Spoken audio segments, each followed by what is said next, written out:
நமஸ்காரம். இன்று மகாபாரதத்தில், அதுவும் கீதையின் தொடக்கத்தில் இருக்கும் ஒரு அழகான கருத்து சொல்லுகிறேன். சாதாரணமாக பலசாலிகள் எல்லாம் தைரியமானவர்கள், ஆனால் ஆறு சண்டை போட தயங்குகிறார்களோ அவர்களெல்லாம் பயந்தவர்கள் என்று நினைத்துக் கொள்வோம். அது உண்மை அல்ல. தர்ம யுத்தத்துக்காக பஞ்சபாண்டவர்கள் வந்தனர்.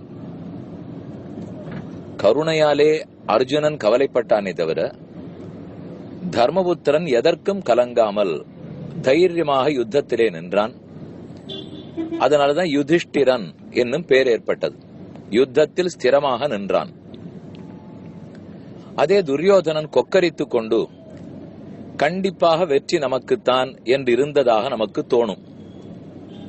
உண்மையில் கீதையின் ஆரம்ப ஸ்லோகங்களை பார்த்தால் துரியோதனன் மிகவும் பயந்து போயிருந்தான் என்பது தெரிகிறது. மேலோட்டமா பார்த்தா புரியாது, ஆழ்ந்து பார்த்தால் தெரியும். ஒரு ஸ்லோகம் சொல்றேன். அபர்யாப்தம் ததஸ்மாகம் பலம் பீஷ்மாபிரக்ஷிதம் பர்யாப்தம் திதமேதேஷாம் பலம் பீமாபிரக்ஷிதம். தன்னுடைய சேனை துரியோதனுடைய சேனை. இது துரியோதனன் சொல்ற ஸ்லோகம். துரோணரை பார்த்து சொல்லுகிறான். பீஷ்மராலே சேனாபதியாக காக்கப்பட்ட நம்முடைய சைன்யம் அபர்யாப்தம், அளவுக்கு அடங்காதது. பர்யாப்தினால் அளவுக்கு அடங்குவது, அபர்யாப்தம் அளவில் அடங்காதது. நம்முடைய சேனை பெரிய சேனை, 11 அக்ஷௌகிணி சைன்யம், அதனால அளவில் அடங்காதது. அவர்களுடைய சேனை பாண்டவ சேனை சின்னது, 11 அக்ஷௌகிணி, அதனால பர்யாப்தம் என்று சொல்றதா படும். தனது அளவிறந்ததாக இருந்தால் அப்ப தைரியமா இருந்திருக்கணும், சந்தோஷமா இருந்திருக்கணும். அவர்களது சின்னதா இருந்தா அப்ப கேலி பண்ணி அது சின்னதுன்னு சொல்லியிருக்கணும். ஆனா அடுத்த 2 ஸ்லோகத்துல பார்த்தால் இவன் பயந்து பேசுறது தெரிகிறது.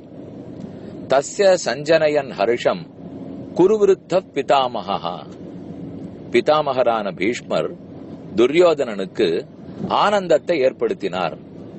யாருக்கு ஆனந்தத்தை கொடுப்போம்? வருத்தப்பட்டு அழுதுன்னு இருக்கிறவனுக்கு தானே ஆனந்தம் கொடுக்க முடியும்.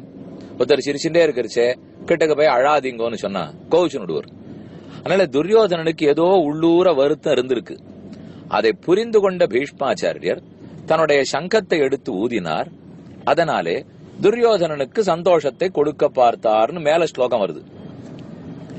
கீழ் ஸ்லோகத்திலே நம்ம சைன்யம் அளவுக்கு அடங்காதது, அவர்களுக்கு அளவுக்கு உட்பட்டது, இப்படி எல்லாம் பேசின துரியோதனனுக்கு மேல ஸ்லோகம் வந்திருக்குமா? பயந்திருப்பனா? அதுக்குத்தான் சுவாமி வேதாந்த தேசிகன் தாத்பரிய சந்திரிகைன்னு வியாக்கியானம் அதுல அழகா சொல்றார். இவன் அபர்யாப்தம்னால் அளவுக்கு அடங்காததுன்னு சொல்லலையாம். அபர்யாப்தம்னா போராதுங்கிற அர்த்தத்துல சொல்றான். பர்யாப்தம்னா போருங்கிற அர்த்தத்துல சொல்றான்.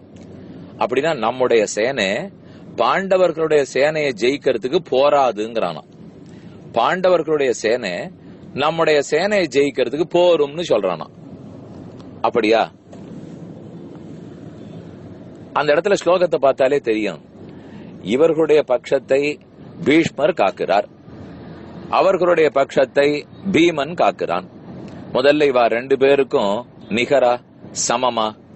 எப்ப நம்ம பட்சம் பீஷ்மரால் ரட்சிக்கப்பட்டதுங்கிறானோ அப்ப அர்த்தம் என்ன தெரியுமா? அந்த பக்கத்துல யார சொல்லிருக்கணும்? இவரை சேனாபதினு பார்த்தா அங்க திருஷ்டத்யும்னனை சொல்லிருக்கணும்.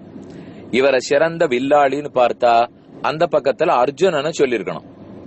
தலைவன் பார்த்தா அந்த பக்கம் தர்மபுத்திரனை சொல்லிருக்கணும். எதுவும் இல்லாமல் இந்த பக்கம் பீஷ்மனை சொல்லிட்டு ஒண்ணுமே இல்லாத பீமன் அந்த பக்கம் சொல்லியிருக்கான். அதுல இருந்துதான் அவனுடைய பயம் வெளிப்படுறது. நான் இவரை சேனாபதியா பீஷ்மரை வச்சிருக்கேனே, எனக்கு என்ன பயம் தெரியுமா?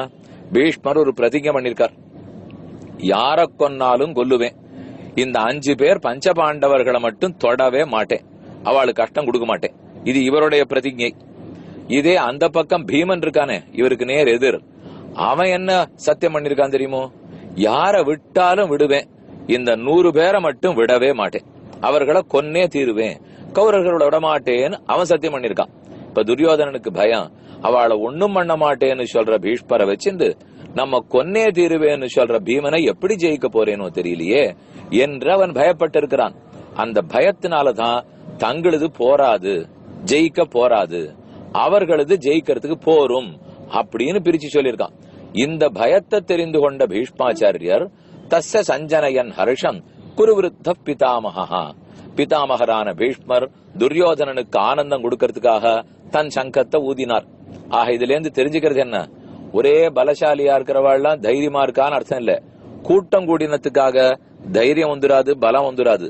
கூட்டம் குறைவா இருக்கிறதுக்காக பலம் இல்லாமலும் போயிடாது. குறைவான கூட்டமா இருந்தாலும் மனோ தைரியம் வேணும் இல்லையோ, தர்மம் கொடுக்கிற தைரியம் இருக்கணும், மனசுக்கும் தைரியம் இருக்கணும். அதே தர்மம் நமக்கு தைரியம் கொடுக்கணும். அதெல்லாம் தர்மபுத்திர இடத்துல இருந்தது, துரியோதன இடத்துல இல்லை. இந்த அழகான செய்தியை கீதையினுடைய ஆரம்பத்திலேருந்து தெரிஞ்சுட்டோம். யோசிப்போம்.